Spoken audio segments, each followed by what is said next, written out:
Hello, Laura. My name is Anka. I write on Blog in Tandem. I have a blog together with my 9-year-old daughter. And I have the feeling that I am just in the middle of a very happy and calm period because my daughter is already 9 and we are in the before pre-adolescence.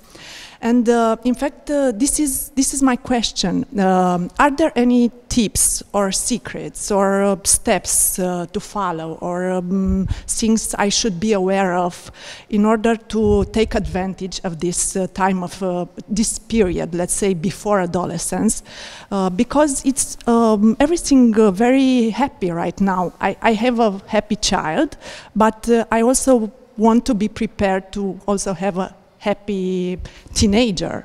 And this is the question. Some tips in order to be ready, ready, steady, go for the adolescence, for me and the ones that read our blog, for sure.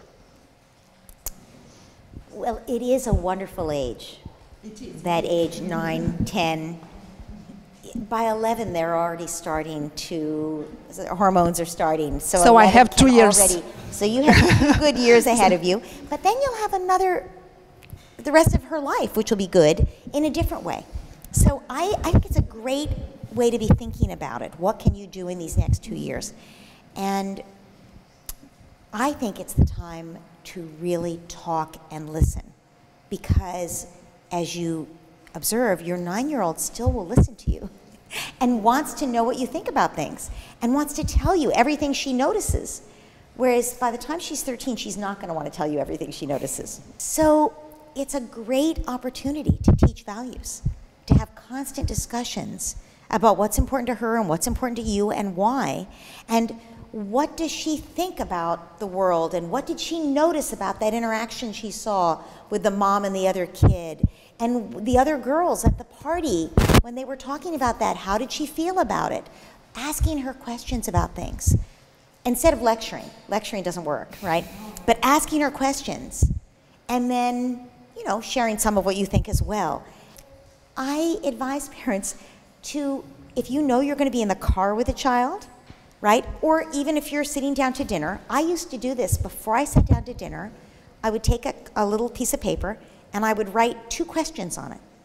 Because if you don't do this, you're rushing to get dinner on the table and you've had a long day and you sit down and you go, oh my goodness, what can we talk about? You know, what could you even ask them? And you can't think of anything at that moment. So if I wasn't feeling creative to come up with 2 questions, I would go to my own website and look on the website where I have 150 questions to ask your child. And, you know, and there are many, many more. They're just to get you started thinking, right? But you can take questions with you in the car and, you know, just look at it before you start the car. So, and the reason I say 2, 1 is usually enough, but sometimes you'll ask the question and it doesn't work. It'll fall flat on its face and your child has no interest in that question. So then you have to come up with a different question. That's why you have a backup question. But anyway, I do recommend lots of conversation at this age. The other thing I recommend is that you start talking to a 9-year-old about adult subjects in an appropriate way, an age-appropriate way. Huh, those 2 people were kissing on the corner. Ooh, gross, Mom. Ooh, that's disgusting, right? Yeah, you know, they didn't seem to think it was disgusting. Do you think someday you might want to kiss somebody? And your kid will probably say, no, ooh. Or they might say, I don't know, maybe, right? And you can say, how do you think people know when they're in love? Do you think that the people who are kissing are in love? Do you think it's okay to kiss someone if you're not in love?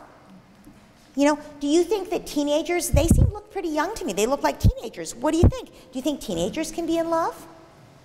What do you think about teenagers kissing each other? I mean, that's a conversation to have if you happen to see 2 people kissing. Another conversation to have would be, you know, you see an advertisement where some woman is very skimpily clothed.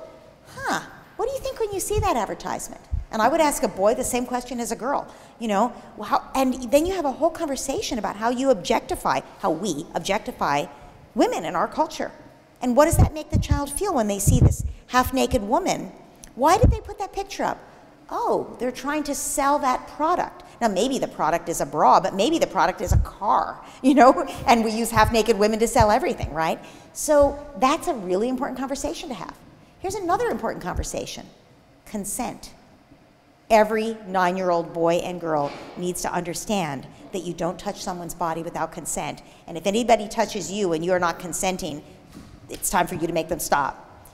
You know, so there are a lot of questions you can ask children that come up in the course. You know, your child might say to you, "What's rape?" or that may never come up, but you might watch a movie with them where, it might simply be, you know, why won't parents let their daughters walk by themselves at night to the, you know, whatever. So you can, and that doesn't mean you're necessarily having detailed conversations about sex, but 9-year-olds should certainly know how babies are made. And you can talk about how there are people in our culture, there are always people in our culture who will help you if you need help, always. There are also people in our culture who are not able to help you because of their own problems. Do you think that that guy over there who's homeless or whatever would be able to help you if you needed help? No, that's not somebody you would choose to go to, you know? And sometimes people even hurt each other because of their own problems. Do you know anybody who hurts another kid, who bullies, who says mean things, who hits somebody? There are even adults who do that to each other or would do it to a child. And so it's important for you, my daughter, my son, to develop your own inner compass where you can notice what's around you and know how to keep yourself safe and trust your own intuition about keeping yourself safe. So these are all really important discussions to have now, because by the time your child is 14, when you think, oh my goodness, I have to teach her about consent, you know, you really could have started it when she was 9 and it would be more effective. Thank you. So open discussions all the time, and I shouldn't say stop talking. Ever. Ever. I mean, sometimes you have to say, I really can't, I love what you're saying. I really want to hear this. Right now, I have to go take a shower, get myself dressed, return a phone call. But we could talk about this later, okay? Yeah, give me 5. Let's do it later.